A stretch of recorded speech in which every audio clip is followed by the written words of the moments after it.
People often ask, how is it that we can survive in nature, just out here in the wilds? And obviously, one thing you're going to need is something to listen to, something to catch up with the world. What you're going to need is a good podcast. So first of all, we check for this particular kind of moss. You see here how it's a sort of blue, pink, white, pink, blue pattern? You see how that does there? Right, so if you just lift that up, under there you'll find two queer trans ladies. Everything you need to get started with your making the perfect podcast. Now, if you see leaves of this shape, you'll be able to see things we've watched and things we've listened to. But they come mainly from the flowers, so, you're get a lot of one good plant there. Over here, check this root out. Yeah, that'll be perfect for things we've listened to. Now we just blend them all up. And if you can find them, get some skits. They're great in here. You can know them by these particular arrangements of petals. But it's 3 petals, not 4. Want to avoid those ones, they're poisonous. So anyway, you whip those all up and you'll get yourself what I like to call a queer and pleasant strangers.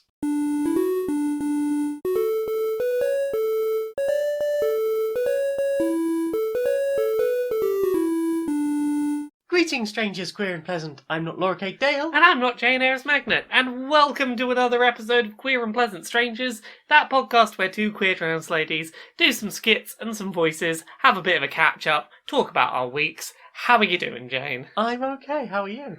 I'm good. I'm busy. Yeah, we've both been very busy. Yeah, we've had many things on our plate. Mm-hmm. We've been preparing for all sorts of busyness. Mm-hmm. It's fine. Give it a couple of weeks, things will quiet down. Mm-hmm. But right now... Right now we have the biz. I'm doing everything right now. We're doing a prepare for that MCM, which we will be at the time this goes out. Yeah, if you are listening to this on the day it goes up, on Sunday, and you happen to be in the UK in the vicinity of MCM London Comic Con... And having tickets for that event. Indeed, and realise, oh, heck, didn't know they were there. You might still have time to find us. Yeah. We could be there right now. Ooh. Yeah, it's been a lot of getting ready for that. Yeah. A lot of work stuff. Yeah. Oh. So much work. It's too many work. I wrote 2 jingles this week. You did. Thank you. So I do appreciate. You'll get to hear those jingles soon. I, in fact, wrote... based on that, I sat down and started making a whole tune. Yeah. It's about 1.5 minutes long at this point. Well, do you want to talk about doing that? Because I think you put that on things we've played this week. Yeah, I played with making music. I played music. Yeah. I did a music make. I got some... Yeah, I'm quite happy with how they turned out. This is something you made in Fruity Loops? FL Studio, yes. Yeah. Yes. Yeah, I mean, it's...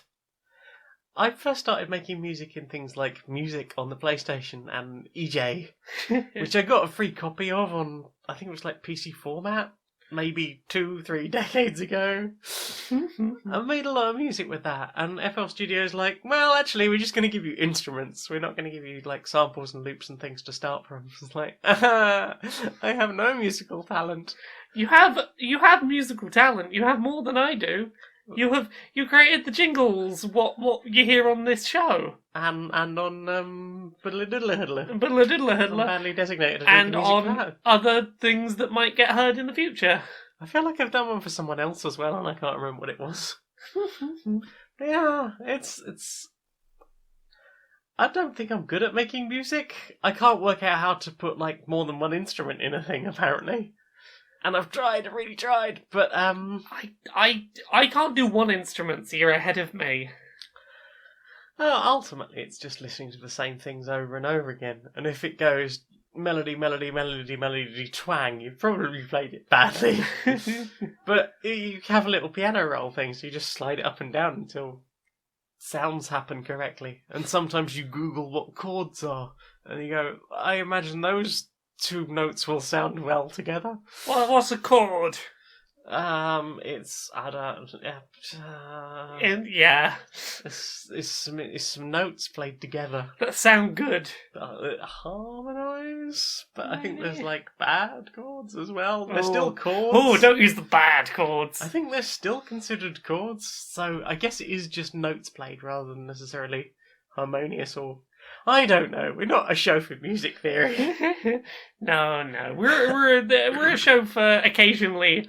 I enjoyed this song. I'm gonna stumble around trying to explain why it's good. It did the tinkly good, and it has a nice. I've heard I will always use like one of like 15 terms I know for music and be like, this. With me, it's generally it was bouncy. Yeah. I liked the bubbly dum dum. And that's about as far as my descriptions go. But yeah, I had some fun making tunes, and I'm still continuing to make tunes. Yeah, because there was one that you made for a jingle that you've been sort of building out into a longer piece. It's about a minute and a half long at this point. Heck.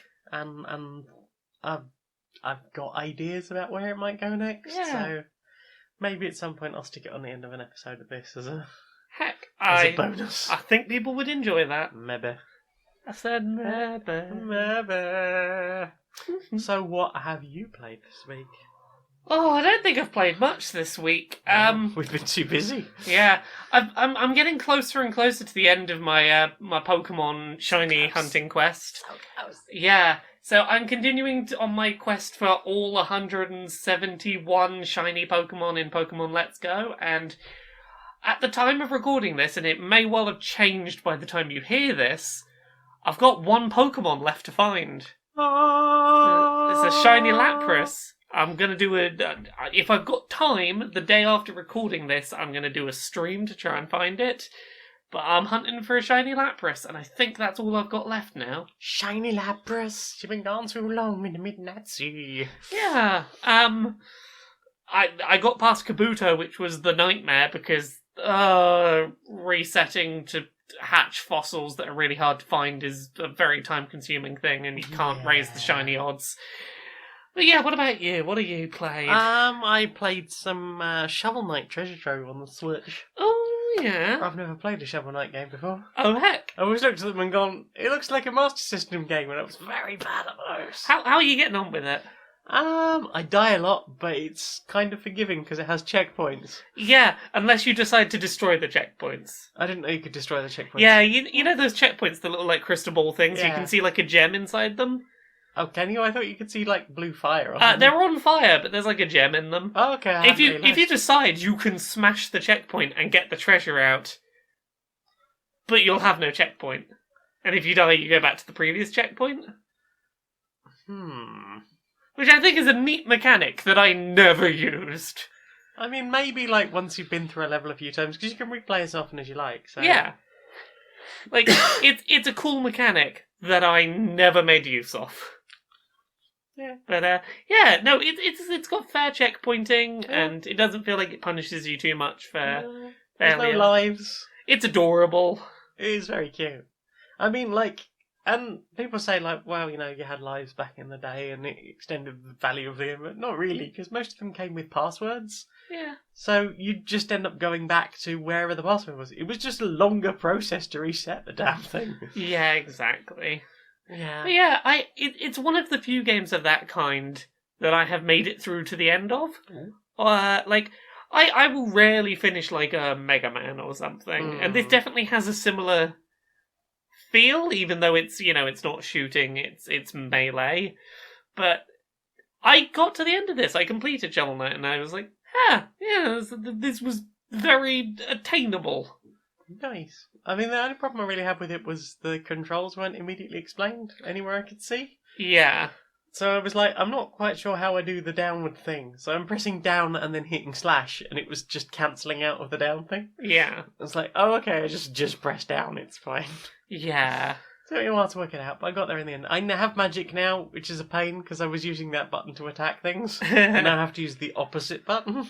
Is there an option to remap the controls, maybe? Maybe, but I didn't have enough time. Basically, I got this morning so I'd have something to talk about here. And it was on sale. Oh, how much is it down to? It's like £7 at the moment. That's pretty good for the Treasure Trove version. Like, there's a lot of content in there. I have heard good things. There's several like expansions that are basically like, here's an entirely new character with a completely different moveset for a completely different story campaign. Go. Yeah, there seems to be a lot going on there. So, and you have the body swap options. So any of the unlocked characters you can play through as. Yeah. And I hear there's something about putting your name in as but. I haven't tried that. I But I'm told there's a whole but. It changes the word night, I think. And shovel to be but. believe that is the case. I think that is the cheat. It's pretty good. I'd never played it before this morning. Something about Shovel Knight has been a bit of a sort of cultural osmosis. Yeah, it's one of those, like... It was very, very present in the world for a while. Yeah. Well, it seems a good and fun update to a classic I'm genre. glad you're having an alright time with it so far. Yeah, what about you? You got any others? Yeah, I played a little bit of a game that I've not played in a while. 20XX, which is the Mega Man thing. co-op roguelike Mega Man You type had game. fun with that, I remember. Yeah, I went back and played it in single player because it's quite fun to just play as a roguelike Mega Man game with a lot of content and, power ups between runs. I don't feel so bad about failing because I can at least buy stuff to get further between attempts. That continues to just be a really fun, like, if you want a Mega Man game that's not Mega Man, that has options for co-op, like, it's a really fun little game. Yeah. What about you? I played some Beneath the Steel Sky. I've been streaming that last week. What's that game? What's that game about? So that is a very classic point and click game. You play Robert Foster, who as a child was involved in a helicopter crash and you landed somewhere in the outback and were adopted by Aboriginals, I think. And then at some point many years later, a helicopter comes from the big city and takes you back and kills everyone else in the village. Well, And then as you're flying back into the city, your helicopter crashes. Robert does not have a lot of luck with helicopters. Doesn't sound like it. And it's basically about Robert. Basically, he's trying to get back to, where he considers his home is, the place called the Gap. And it seems like the world you learn about is kind of weird. Like the way they talk about there is a wider world being painted than what you are getting to say. They talk about that there's like a rival city, but it also seems to be a company. So these are like privatized cities, essentially. People working within the system. It's it's quite dark and dystopian. And there is a huge mystery to be uncovered with lots and lots and lots of very silly characters. I just did a bit that I remember from being a kid, just being the oddest thing in the world. You have to go and defend someone. You just walk into a courtroom, and you are challenged to defend a person who is in the dark with no defence. Well, it's all played out like sort of like a game show, just to tell you, what ridiculous things the legal system has got to in this dystopian future. Yeah, it's fun, but it's got some moon logic and pixel hunting. Like there's the puzzle that got me stumped recently, and I had to get Becky to look up a guide for me. You can see into this room. You know that humans can't go into this room, so you send your robot in. The robot finds the power supply and is able to destroy the sensors so that you can walk in there. You are presented with a grate that you have to unfurl to walk forward towards the shelving unit. On the shelving unit are a key and a spray can of WD-40. Right. If you walk out with either or both of the spray can and the WD-40, you will have them taken off you. So you're like, what is the point of being in here? There must be something. You have to pixel hunt for a small brown blob on an otherwise brown floor. Oh no. Which is some putty. Okay. Except it's not putty, it's plastic explosive. Right. When you look at it, it says it's some kind of putty. When you click on it, it's some kind of putty. If you hover over it, it describes itself as putty. But at some point, you're supposed to know that it's plastic explosive, and you need to use it to blow the doors off of, like, an electrical power box. This is some moon logic. That's fucking moon logic. Yeah. Like, most of the other bits have been issues of either me clicking on slightly the wrong pixel or just wacky moon logic that I couldn't be asked I with. hate moon logic. And some of those puzzles basically require to just keep talking to people and hoping that they say the right thing. Yeah. So, okay, fine, yep, I've clicked through that. You've kicked me out of the dialogue, so I assume that's the end of conversation. Oh no, if I click back in there, there's whole new options. Thanks, game. It needlessly capitalises certain words. And does that make them seem important? Like most other games, that would have been something important, because like, Sierra games used to highlight text in red sometimes. Yeah. So, like, you're highlighting things for no reason. You're not, even the characters doing the voice acting aren't, like, emphasising those words, so why? It's a very weird game. It's available completely for free on ScumVM, which is what you will need to play it. Heck. Yeah. What about you? You played anything else? I think the only other thing I've played is I played some Bucket of Doom, which I think we've talked about on this show before. Oh, at some point, probably. Yeah, for anyone who's unaware, it is a party game that is based around a deck of special cards. One of them will be a scenario that you have to try and find a way to survive. The example that always jumps to my brain for some reason is you're falling out of a plane toward the ground very fast. How are you going to survive? And you have a handful of, like, double-sided cards that'll be useless items, like, a box of tissues or a... Paperclip. Yeah, paperclip, things like that. And you have to explain how you're going to use that useless item to save yourself. So it might be like you've got a condom, so you're just going to open it up and hold it over your head so that it acts like a parachute, catching all the air in it. Sorry, I've just had the idea of playing a sort of Bucket of Doom cross Cards Against Humanity game, where you try and salve yourself with Cards Against Humanity white cards. But it's less about... Well, okay, it's still a little bit shock humory, but, like, here's the thing. You know, in Cards Against Humanity, if you have a handful of cards that, like, none of them are any good, you're just not going to win that round because you just didn't have a good answer. For this, you can bullshit your way into getting, like... Even if your hand is useless, find an item that you can waffle some nonsense about until you say something clever or funny. Because sometimes it is just about making people laugh, and that's the one they remember. Yeah. Regardless of whether or not your idea was practical. If it was funny, yeah, exactly. Some people will give you that. That's the thing. It is a game about being creative with a handful of things that probably aren't any actual use. And I like that. I prefer a game like that where you have some options to be creative to get your way out of a situation. Yeah. And there's no surprise about, like, whose card is whose, because you're reading out how you're going to do it. Yeah. But I really enjoy Bucket of Doom. It's fun. We had fun. We played it out in a nice field in London on a nice fun sunny as long day. as people aren't too drunk. Yeah, there's a good level. There is a level of drunk that works well with that game, and there is a level of drunk that does not work at all well with that game. Tee-hee. What about you? You played anything else? Nope, that is all the things I played. Well then, time for this. Ooh. Right, troops! Yeah. Attention! So, those humans... They've once again been trying to destroy our entire ecosystem. They've been chopping down the trees to make room for more homes. They've been chopping down the grass to, just have some sort of natural trim to it. And this will not stand.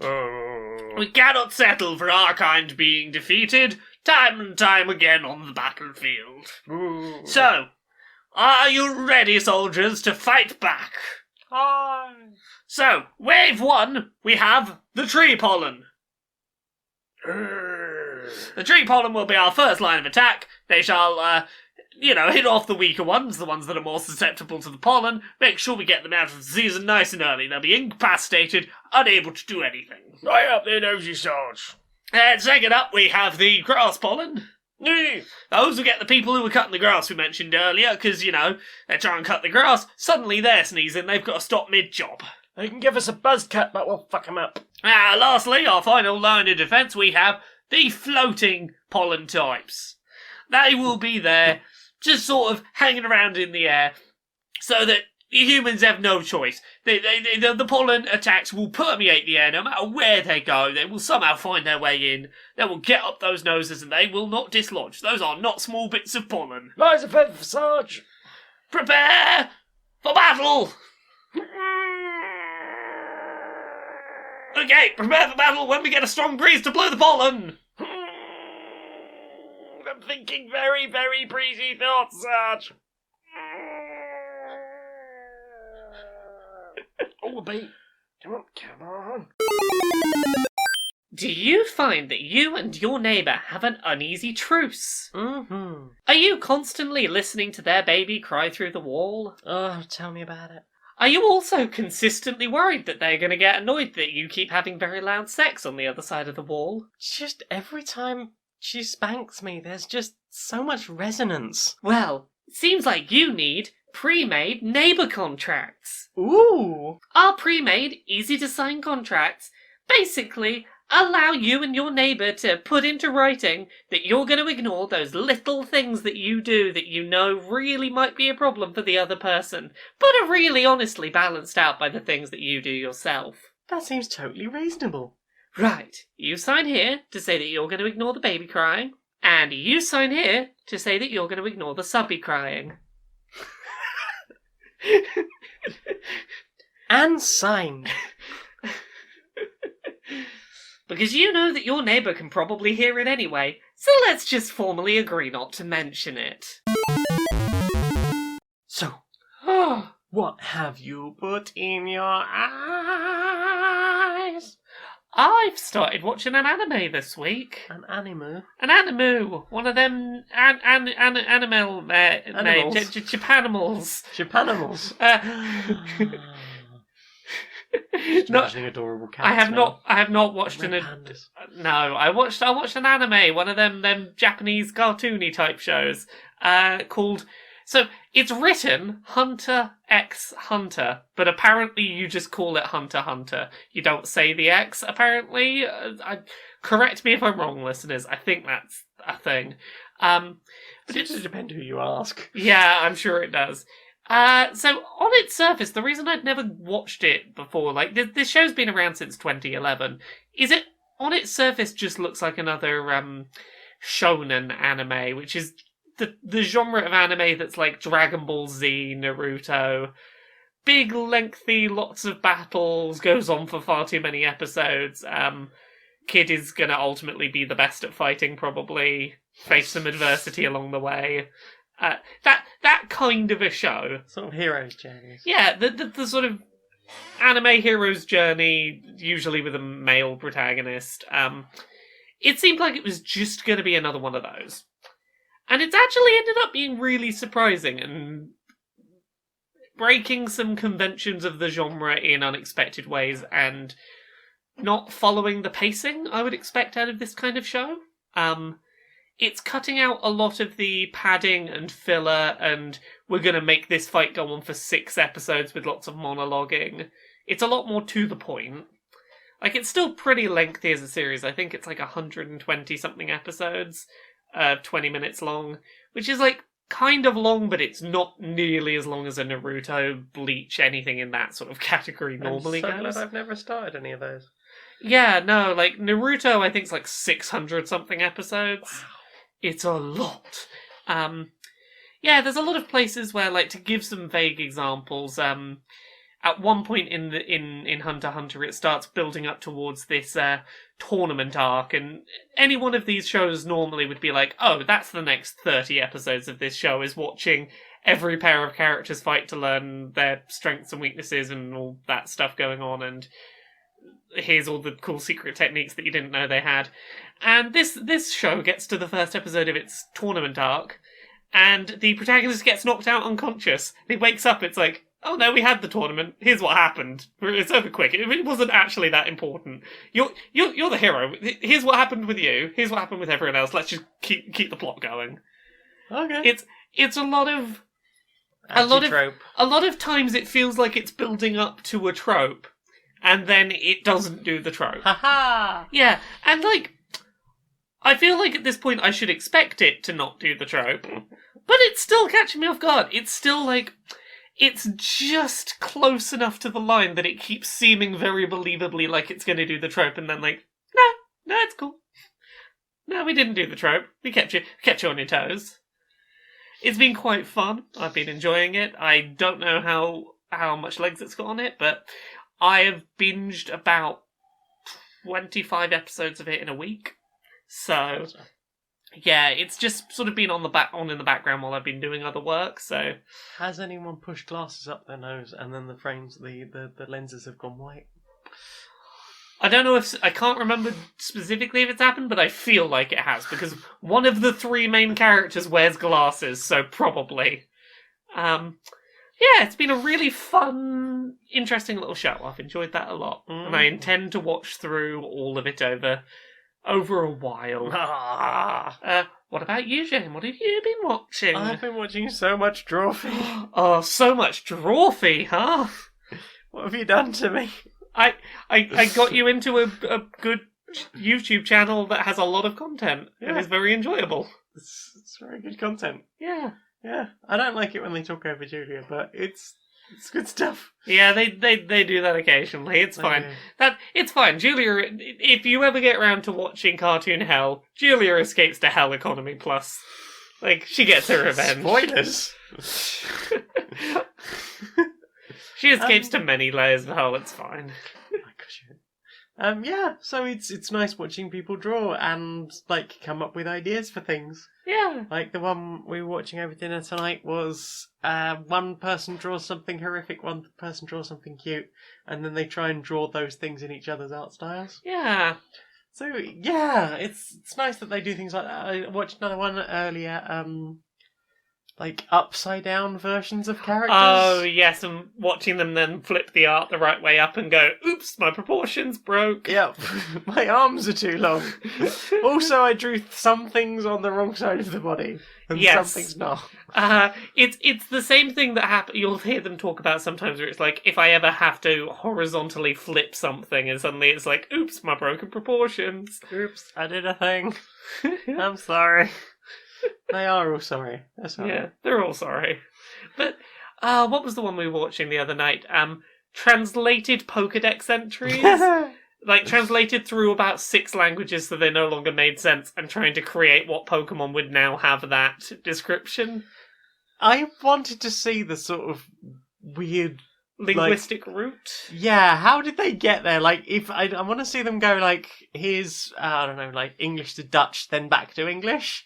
And then, like, English, Dutch, French, back to English. I missed the beginning of that episode. Did they give their list of language They gave a list of, I think, like, 8 or 10 different languages they went through before back to English. I suppose if you were dedicated, you could reverse engineer that yourself. I'm not that dedicated. No, I want to be presented with that information. I don't want to have to go and look. You're not that interested in the linguistic roots of these things. No, but I was curious. Yeah, I'm just not curious enough to look myself. I'm in the same camp as you. I'm fine. very busy right now.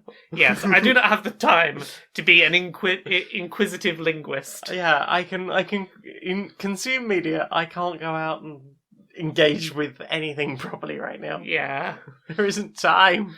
But Drawfee's so good, though. It is. It's really good. I very much enjoy all their horror stuff and all their the Pokemon things were good.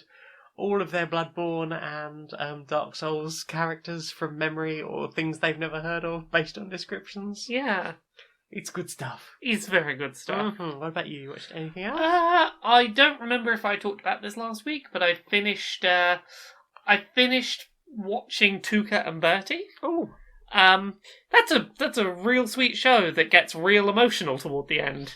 From the people that brought you BoJack, something got emotional. Yeah, it's Colour me shocked. Yeah, so like I've got a thing going up about this show soon, but like my general thought is, imagine a Rick and Morty or BoJack Horseman type show where it's trying to do the like animated comedy that like occasionally gets kind of serious about like people and their issues. Mm-hmm.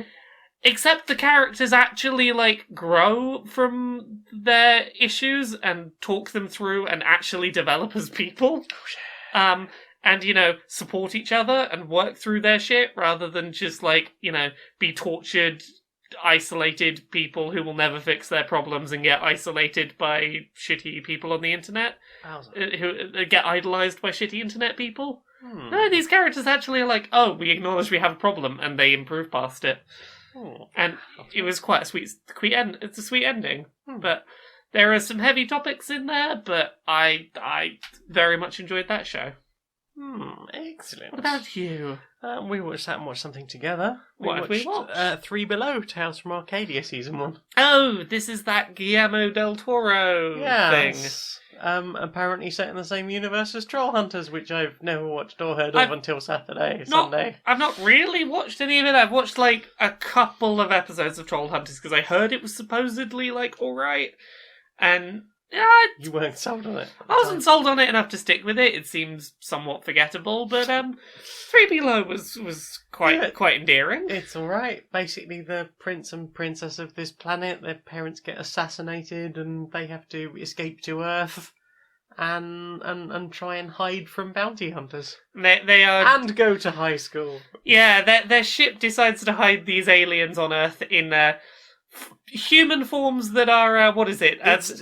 They say that they need to be invisible, and the ship was like, okay, yep, I can make you invisible. I have picked the 3 most overlooked entities on this planet. The first, you will be a girl. And I'm like, holy fucking shit, this series is not messing about. Yeah, you will be Hispanic and you'll be old. Yeah. Yeah, it's like, women, non-white people, and the elderly being overlooked by society, huh? Like, wow, okay. Okay, we're going there. We're doing this, huh? Yeah, and, yeah, I mean, they're royalty, so obviously I have my problems with that, but military coup, also not good. Yeah, but it's basically them having a bunch of misadventures, trying to fix... Is it high school? Is it fixing the ship? Is it something to do with bounty hunters? Yeah. I can probably go another series of that. Yeah, I quite enjoyed old man does not understand Earth and shouts at everything. And then goes and plays chess with the other old guys in the park.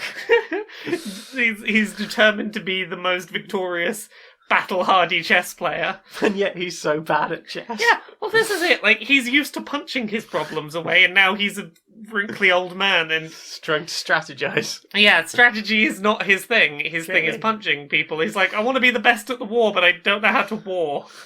Help me war better. Yeah. He does get better. He does, yeah. Yeah, and the series is quite interesting. Even the jock character in that isn't that bad. He initially he's redeemable. He initially seems like he's going to be an unredeemable jerk, and then they flesh him out. They flesh him out really interestingly. Yeah, they do a lot where it's like you make assumptions about what that character's going to be, and then it's like, no, there's more to him than that. Yeah, I mean, and even when he has problems with things, generally speaking, he, by the end of an episode, or by the end of a couple of episodes, he's worked through it. Yeah, he's, Oh yeah, I think he was ultimately one of my favourite characters. Yeah.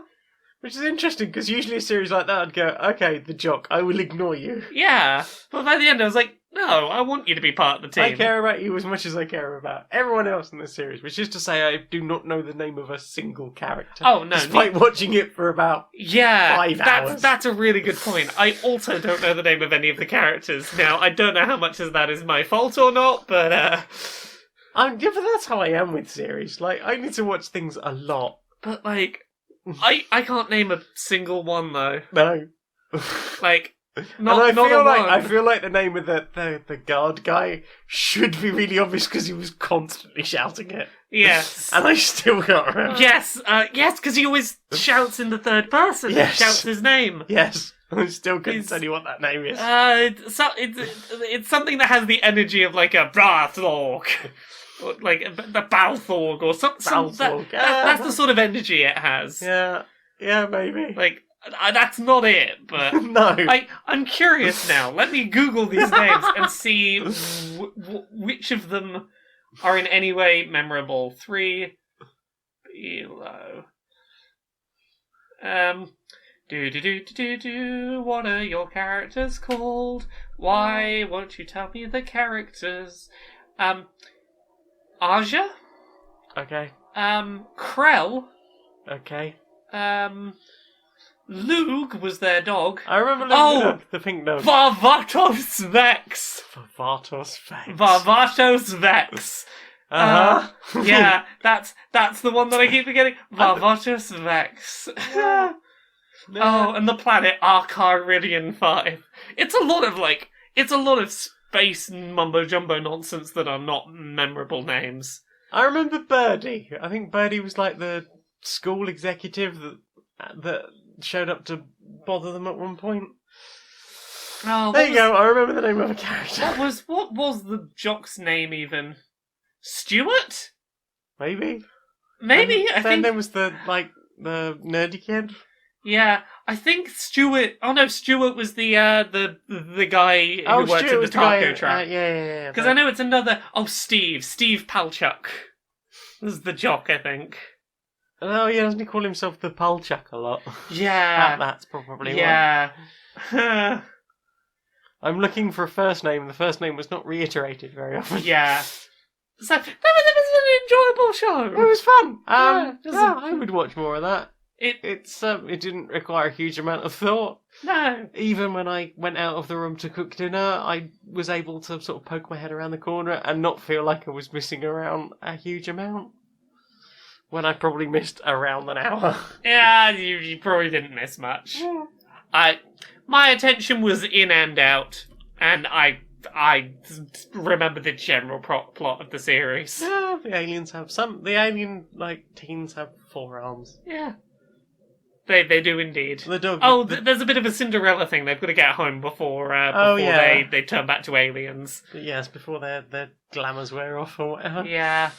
Yeah. So that was the thing you watched. You got any others? What else have I watched? I put another thing in my eyes that wasn't a watch. Ooh. It was a read. Mm. I reread Through Bitch Planet. Oh, how that? I continue to be a big fan of that particular comic series. I don't know if I've talked about it on this show before, but Bitch Planet is a 10-issue comic series. It's a pretty short run. About a near-future dystopia where basically any women who do not fit this very strict definition of proper womanhood are basically shipped away to space prison and branded with this NC that stands for non-compliant. And a lot of the things that women in this world are basically shipped away to space prison for feel very real and culturally current. Yeah. So there's a lot of discussions of women who are too good at sport. Oh no, they must have too much of the masculine male humours. They are not woman enough. Off to space prison.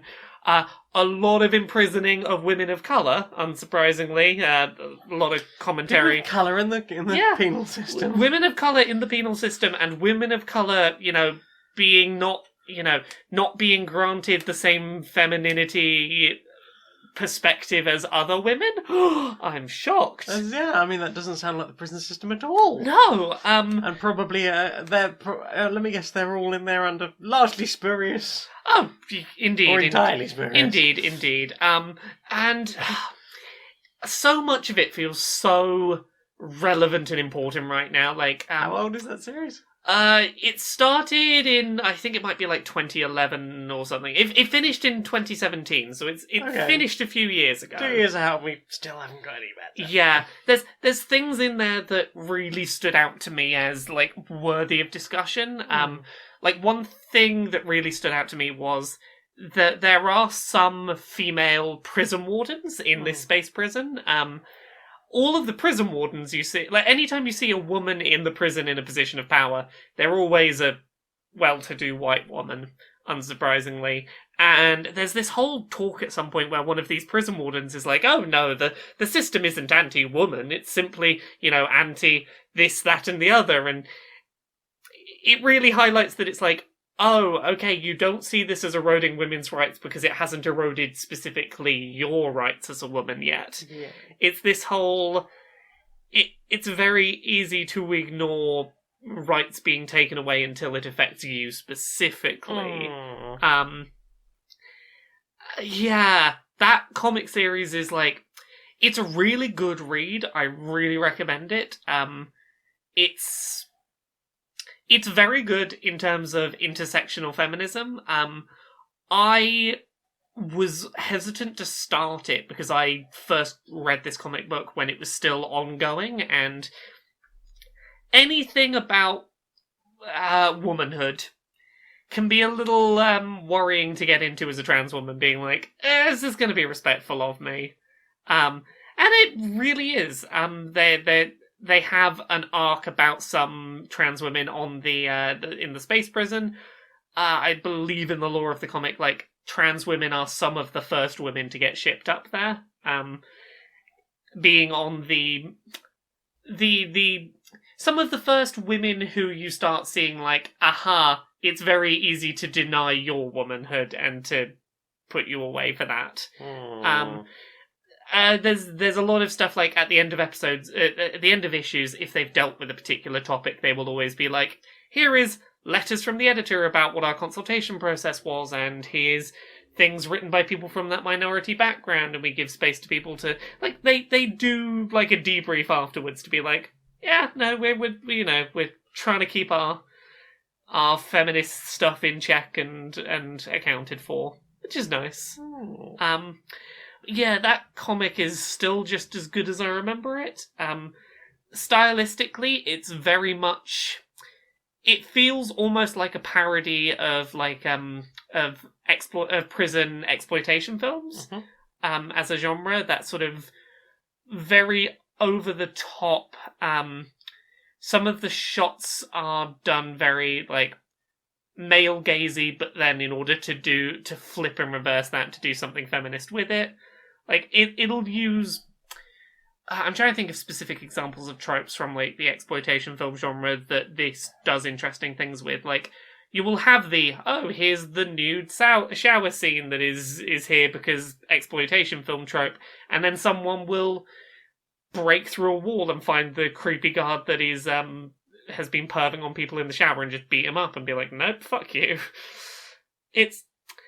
I like this comic a lot. I'm very happy that like. I have a tattoo from it, and I stand by it. I like this comic and its whole like, no, we're going to be proud of the things that society says make us, oh, you're not the right kind of woman. It's like, no, fuck you. I'm going to be proud of being a woman. Yes. I'm proud to be non-compliant, etc. What about you? What else have you put in your eyes? I think that's everything. I have not had a heavy look at things in the eyes recently. Well, but you got any others? I think that's about it for me. Well then. Time for this. Laura, we've got a new sponsor! Who's our new sponsor? This week's sponsor is Lindt Chocolate. Oh, them sort of the spherical ones that are kind of soft in the middle. They've got like a ganache or something. No. No? Not Lindt chocolate? No, Lindt Chocolate. I don't understand. It's chocolate made from pocket lint. And bits of chocolate that fell off in your pocket. So it's very fluffy chocolate. Yes. Imagine like a galaxy bar that was already quite squishy, and you'd left it on your bed while you went to the toilet, and then the dog rolled in it. And do they have many satisfied customers? They're hoping to get some with this paid promotion. Yeah, so if people want to get this at a discount, where can they get discount Lindt chocolate? If you want 88% off a kilo of Lindt chocolate, you can head on over to lindt.lol.net. That's LANT. Don't confuse it with the other one. Wrong chocolate. And enter the code QMPS68, and you will get 88% off your first order of a kilo of Lindt chocolate. How much of that kilo is Lindt? Contains up to 98% Lindt. Well, so you're getting the good stuff. They're not skimping on it. There's, they're not cutting down. I think there's also some rusk in some of them. Just to bulk it out a bit. Let's just hope that the people listening to this get confused and think it's the good Lent and buy that, because otherwise no one's buying this ad. There's no such thing as good Lent chocolate. Oh, burn! Burn, sick burn. Inside the boardroom of Electronic Active Softworks. Hi. Hi. How's business been this past week? I mean, we've had some controversies. Managed to stop a few people buying things from us due to a huge fuck up, but we're working on that. But mostly we've just been getting ready for the big press conference with all the games and things. Yeah. So, it's that time of year where they're expecting us to, to give them something new to buy, to show off that we've put some actual work into making a game for once. Yeah. And I don't think that's our style. No, I mean, also we've had people hyping this up. The publicity guys have been out there a lot. So here I've got it. I know we've not got long to get something ready to show at that conference, and I think I've got the perfect thing that requires very little work. Yeah, and gets us lots of money. Right. So hear me out. We're gonna sell a new version of that game we released a couple of years ago. Right. It's gonna have, a little bit of extra content. Right. It's gonna have one extra character, maybe a extra scenario somewhere in there. Right. The kind of thing that'd normally be, just like a DLC pack. Yeah, and then eventually we get a Game of the Year edition. Yeah. Except, right, we're not gonna sell it as DLC. Right. You cannot buy it as DLC. Right. You have to buy the full price $60 AAA video game over again. You are a fucking genius. I know. Here's the thing. This game was so critically well acclaimed that they're gonna buy it. I'm pretty confident in that, because, they can't go ahead knowing, they've not had the full experience.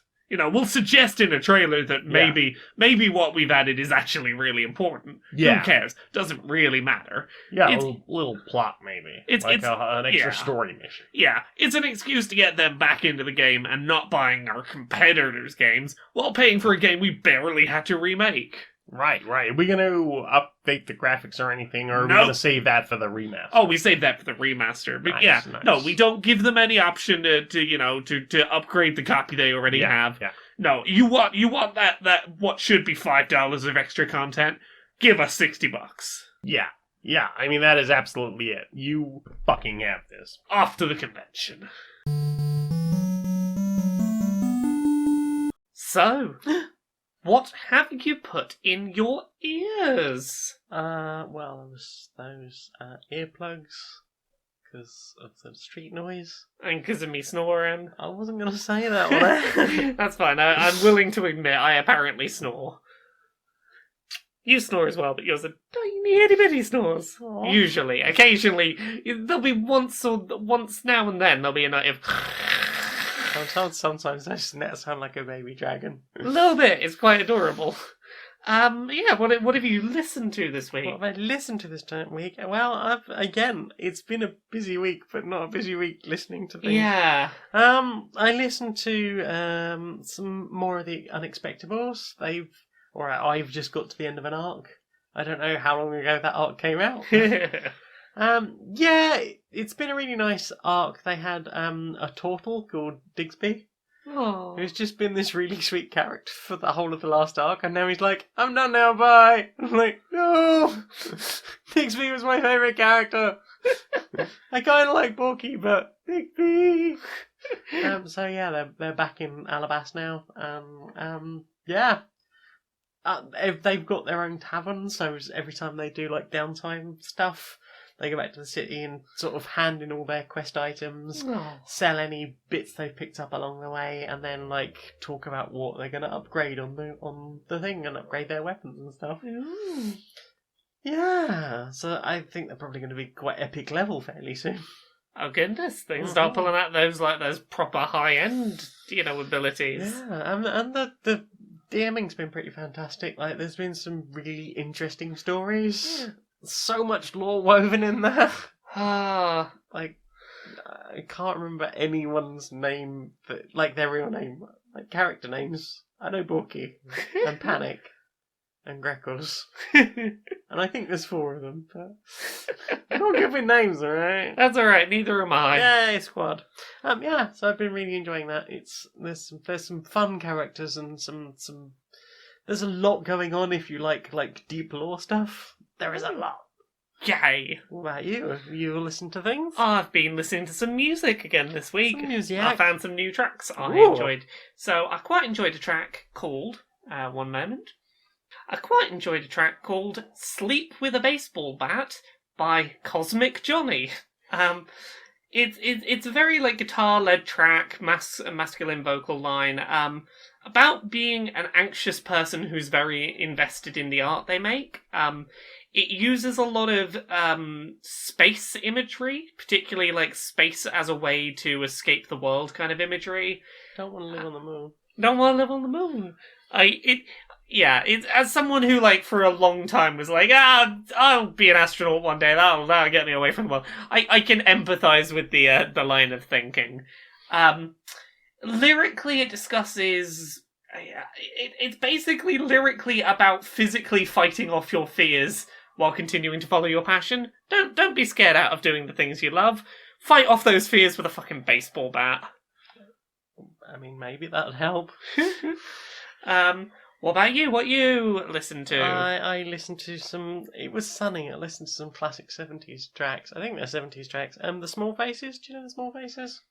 Sounds very familiar. They did a track called Ichiku Park, which is sort of very sunny and breezy. It's about going down the park and getting high. Nice. And another track by theirs called Lazy Sunday Afternoon, which is just about chilling on a Sunday afternoon when your neighbour's a bit keep it fucking down. Oh. Yeah, it's nice. Very Sounds bright. very pleasant. Yeah, in a slightly 70s era. I watched the music videos for both of them, and they're very brown. Oh, well, yes. You thought the early 2000s were all about those brown filters, but the 70s apparently. Not the brown fabrics. What about you? I listened to another track called Eleanor by a band called Chumped. Punky femme-led vocal track about with the singer seems to be reminiscing on their first queer lady love as a passionate, excited youth, and being I still kind of think about you from time to time. Person that I had a excitable queer late teens romance with. It's quite a sweet track. There's nice little punk energy to it. It's enjoyable. Yeah. You listen to anything else? Yes, I listened to a mix called Jam On It Bounce Beats Volume 7. Okay. Jam On It did a whole range of bounce mixes. I think there was something 14 or 15. I have them all saved somewhere. And it's just really, it's bounce, so it's bouncy. We can pair bounce with lots of bizarre samples and shortcuts from really classic dance tracks. Just full of donk. If you like donk, there's a lot of donk in that. Put a donk on it. Indeed, put a donk Put on a it. donk on it. And they did. They put a donk on 13 odd hour and a half long mixes. I can't remember which one it is. I think it might be 5 that's got loads of video game samples in it. Oh, it's I like this. But yeah, that whole set is really good if you happen to really cheesy wig and pear bounce. Yeah. Yeah, you got any others? Yeah, I got a few others. Was that your last one? That's my last one. Okay, I'll rattle through mine. So I've got a track called They, Them, Theirs, which is by a band called Warriors. It's another sort of femme vocal punk track, this time about being unsure who you are, what you want to do, how to feel, struggling with identity kind of stuff. Yeah. That was a nice little track. There's a band I mentioned a while ago called Necrogoblicon. Good name. That did that song about how there were goblins ruining all their shit. I found another one of their songs. It's called The Magic Spider. It's sort of absurdist, ludicrous glam metal about making wishes on a magic spider. And it's so, ludicrous, you can't take it seriously. It's just fun. It's it's melodic and occasionally screams, and the whole song is just, hey, there's a magic spider, you can make a wish on it. It's very simple, it's very silly, it's clearly not trying to be anything, trying to tell any kind of grand narrative. Sometimes that's okay, it's just a fun bit of glam metal. I've also got one more track, Dreamcatcher by Stacked Like Pancakes.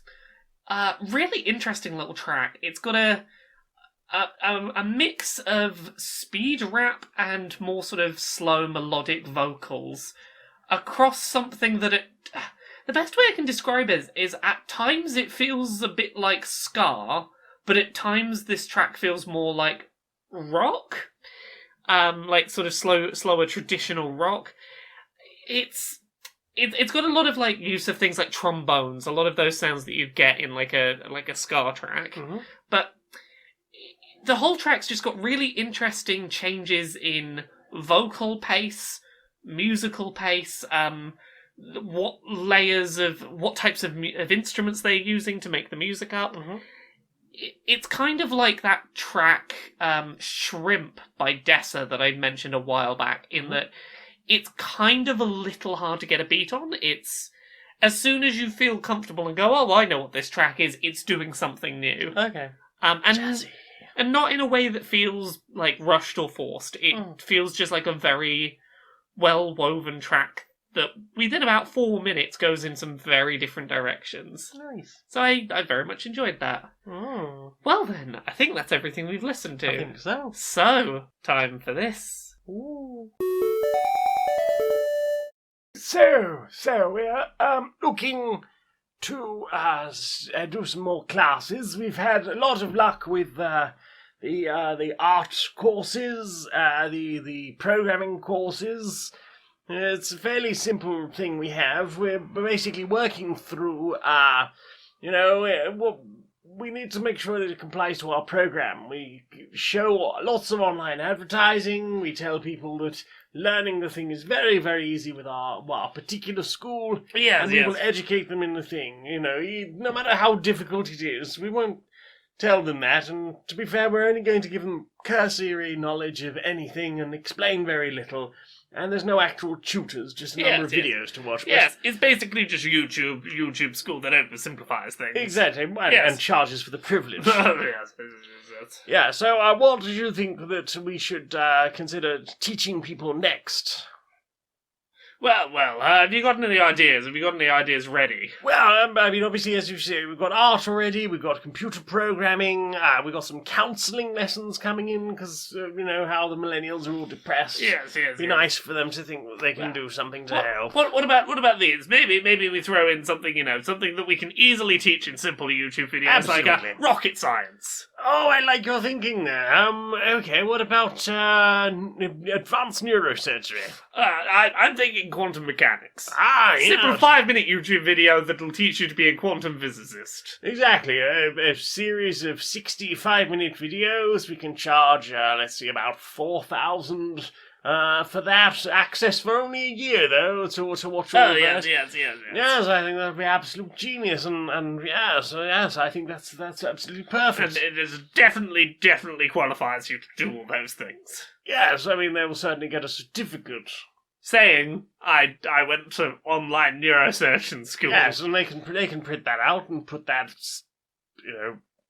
probably on their the walls. fridge. On their fridge, yes.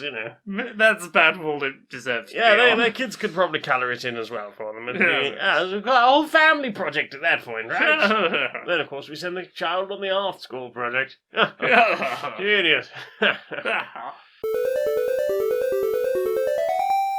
Hello and welcome to Cooking with us. With us, yes. Would you like a sherry, dear? Oh, I think it would be criminal not to have a sherry. Indeed. So we're going to start today by talking about some sort of perfect evening food. Like you're having guests around, you want a nice dinner. What do you want to cook them? Well, I've got this tofurkey joint. Oh, yes. Yes, you can just shove that in the oven, no problem. You want some roast potatoes, you get some potatoes. You get, just splash them over with the sherry and get them in the oven. And remember to baste them regularly. There's more and more sherry. More and more sherry. Also, Make sure they get nice and brown. I must say, you were talking about that tofurkey joint. Mm. Oh, not the only kind of joint I occasionally put away. Oh, I'll occasionally have like a nut roast joint. Indeed, yes. Well, that too. That too, yes. That's another nut roast. The things you can do with jackfruit and stuffing. Oh, yes. Particularly when you soak it in sherry. Oh. Indeed, sherry, the secret ingredient. I found recently that once I've got my tofurkey joint out and I've basted it a few times with the sherry, I can pour that off and use it to make a nice sherry gravy. Oh, goodness. What else could you make with the sherry from the sherry cabinet? Well, you know what I recently found? The perfect dressing for salads.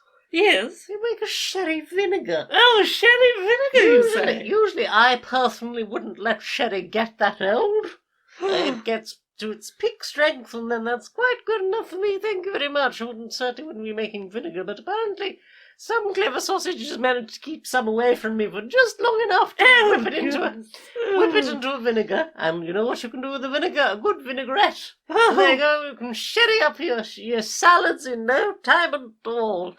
So, yes, and then, of course, how about some nice dessert? We could make a nice sherry pudding. Oh, yes. Yes, we got a nice sherry pudding, sherry cake. That's very good. That's basically a cake that I've just had soaking in just a keg of sherry for quite some considerable time now. Trifle, of course. Very well named for its sherry. Mm-hmm.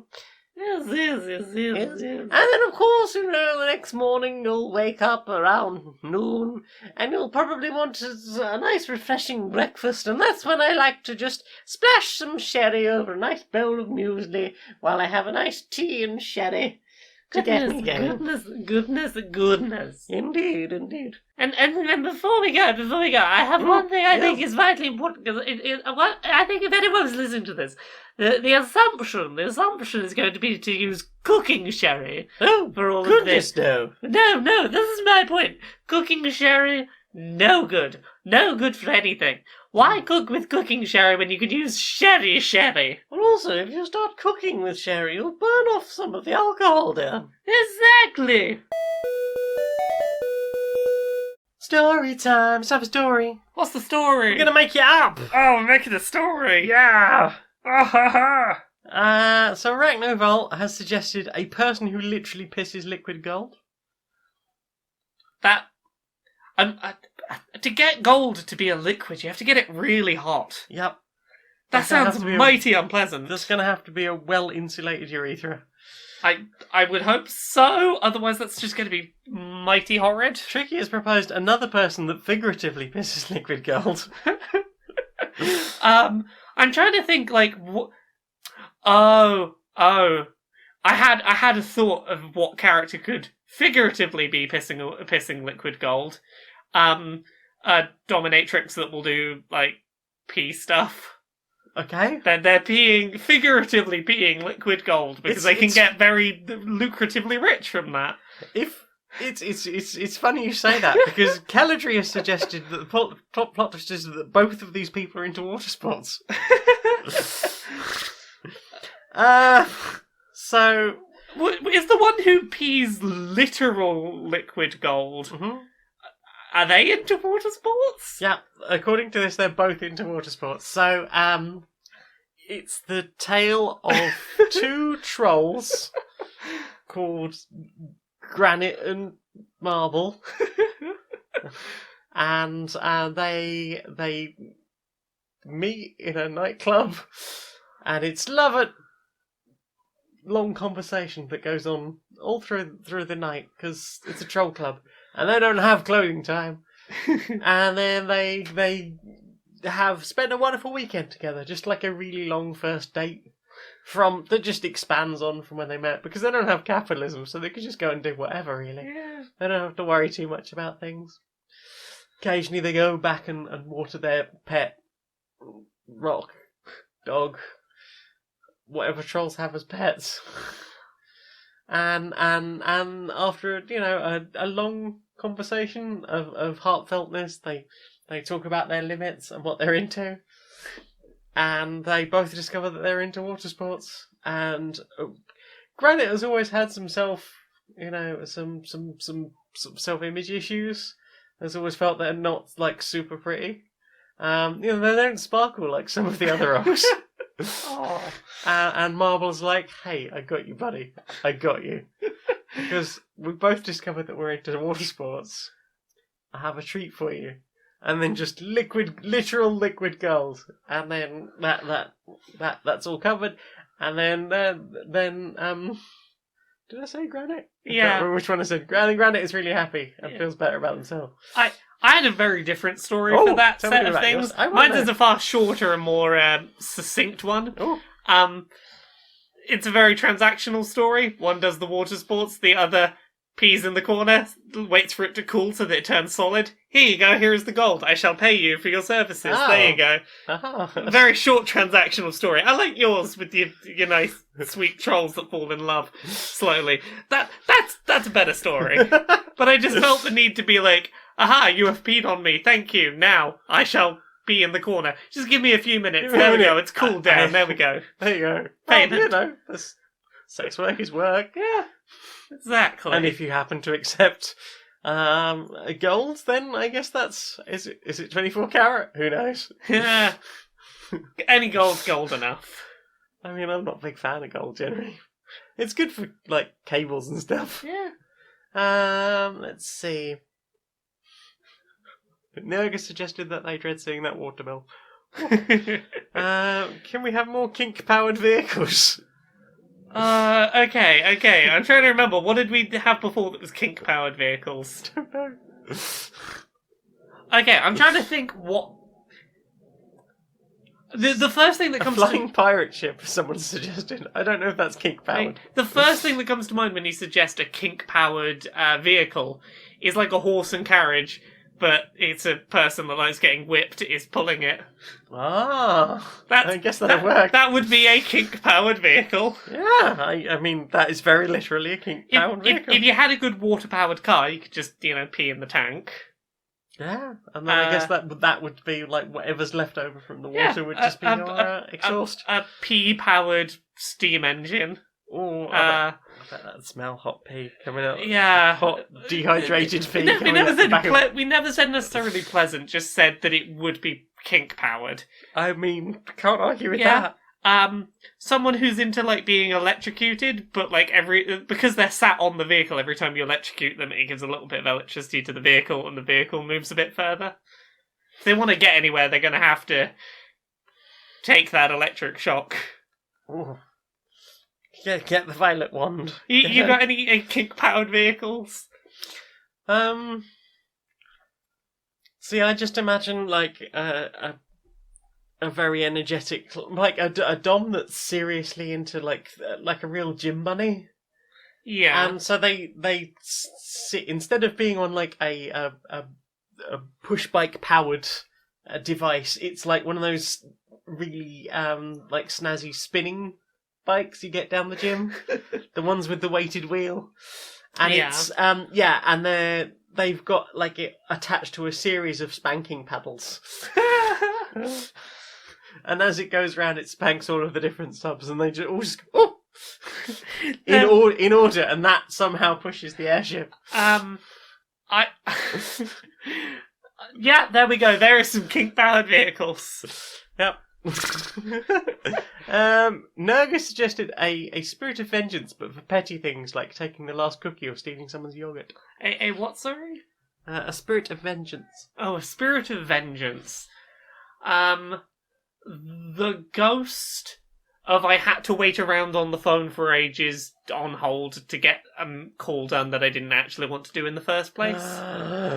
So they died while on hold, trying to get through to probably some government bureaucrat. Yeah, and now they haunt the government bureaucrats being like, you should really hire more people to man the phone. Hopefully they'll be harassing the MPs that pass the legislation that make the Indeed. bureaucrats happen. Okay, yeah. Well, you should really put more funding into your government department so they can afford more people on the phone. Stop giving tax breaks to your mates. Yeah, there we go.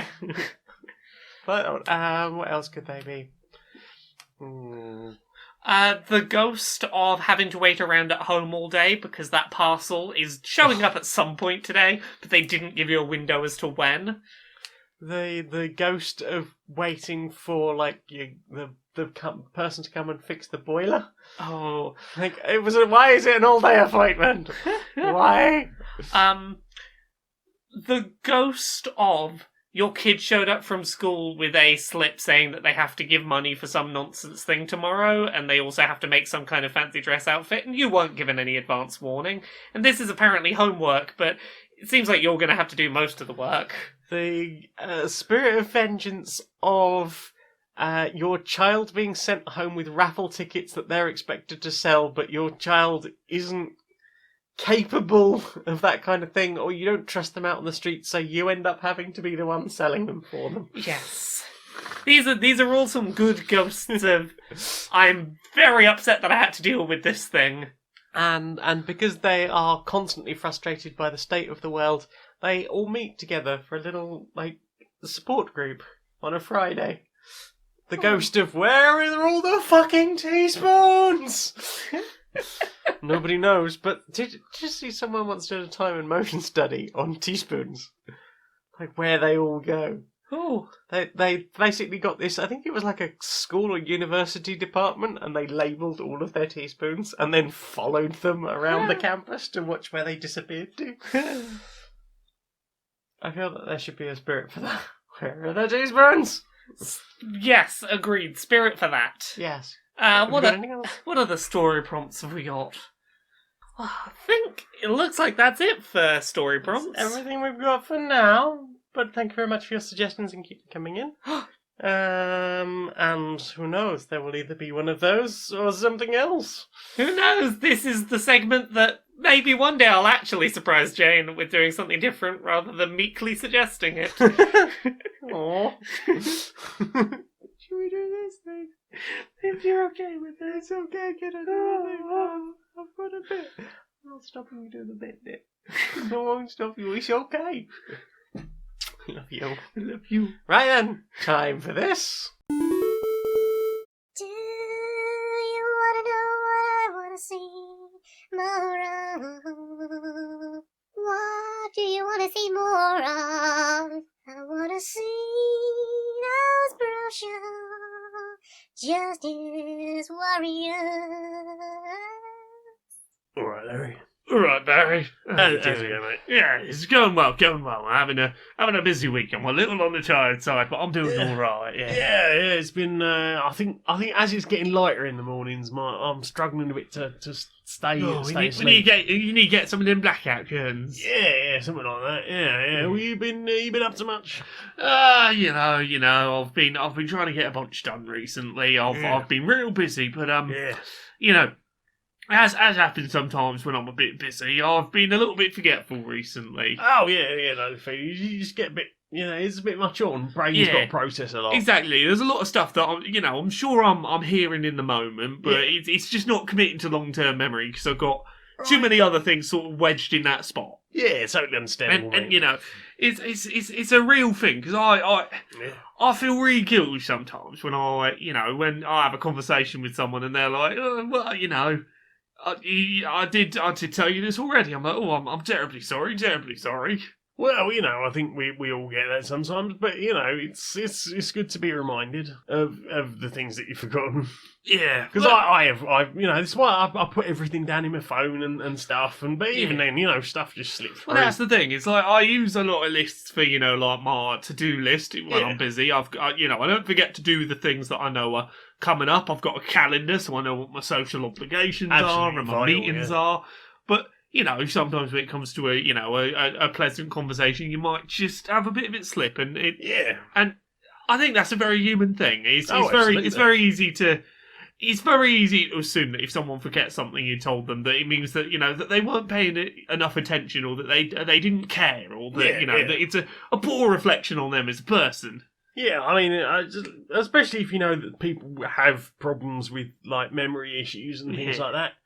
And although it can also be good to keep an eye on that sort of thing and monitor that, because obviously if there are issues with, long-term memory or even shorter-term memory issues, then perhaps that's something that you need to think about if it's being flagged up. Indeed, but it's not a thing that you should, use as a reflection on how important some things are. No. It is not a thing that you should be like, I no longer like you as a person because it seems like you never pay attention to me because you occasionally forget small things that came up in conversation. Exactly. I'm sure they probably forget things too. But in my case, perhaps the reason is that I've forgotten that happened as well, and then we've both forgotten about it. Yeah. I guess, sometimes it's just what's stuck in there better at a given moment. Yeah. Memory is a very, fallible thing. Oh, yeah, really? Yeah. Memory is, ludicrously weird. I can't remember, important phone numbers I might need in an emergency, but I can still remember the Pokemon theme song I learnt when I was 6, I still remember the phone number of the first house I ever lived in. I still remember the first house I ever lived in's phone number, and the phone number for a taxi company for a town I have not lived in a while. Wow. Yeah. It's one of those things that you can't, you don't get to decide what your brain goes, that's sticking here. That, I'm keeping that, that's mine, that. Yeah, Cheers, brain. And that's it. I think you've got to have some level of acknowledgement that people are human and that brains are not computers, and you cannot force a brain to, remember everything that ever happens. And Absolutely. You've just got to accept that sometimes the thing won't stick, and that's okay. Yeah, absolutely. Oh. Should we have that hug? Yeah, let's have that hug, mate. Yeah. Oh. I do like these hugs, mate. You sleepy, mate? I'm proper sleepy. Well, you know what? I'll put the kettle on. We'll have a nice green tea. Yeah. Have a cup of tea. Yeah. Laura! Yes? Where can we find you on the internet, darling? You can find me at Laura K. Buzz in most places on the internet. Laura K. Buzz on Twitter, Twitch and YouTube. Twitch and YouTube I'm going to be a lot more frequent on in the near future, so that'll be fun. I've got some books coming out. Uncomfortable Labels, which is coming out on July 18th as a physical book, and August 18th as an audiobook. Ooh. I've also got Things I Learned from Mario's Butt, which is coming out hopefully at the end of the summer. And you can find me in some places on the internet. Kotaku.co.uk, you can find some things there. Sometime soon you will see my big write-up about getting all the shinies in Pokemon Go. And you can also find my words in some other places soon. None of them have gone up yet, so I can't say yet, but by the time you hear this, maybe that will have happened. Pipe. What about you? Whereabouts are you on the internet? I can be found in the hallowed places of hello. There's places that say hello. They will be at YouTube and Twitch. YouTube and Twitter as Maniac Janiac. Twitch, I am Janiac. And soundcloud.com/JaniarisMagnet, where you may be listening to this now. We can also be found on Apple Podcasts for this. I'm also on Curiosity Epidemic, which is a 5th edition Real Play Dungeons & Dragons podcast. And I play a furbog druid called Trees, and she's got a doggo, and she whittles her own dildos. So come and give us a listen, please. Do a listen! Do it! PayPal.me/ChainMagnet or Patreon.com/StonedMonkeyRadio, where you could be my very first patron. Yeah, that's all the things. So, Laura. Yes? Sing us out, darling. Until next time, be a stranger.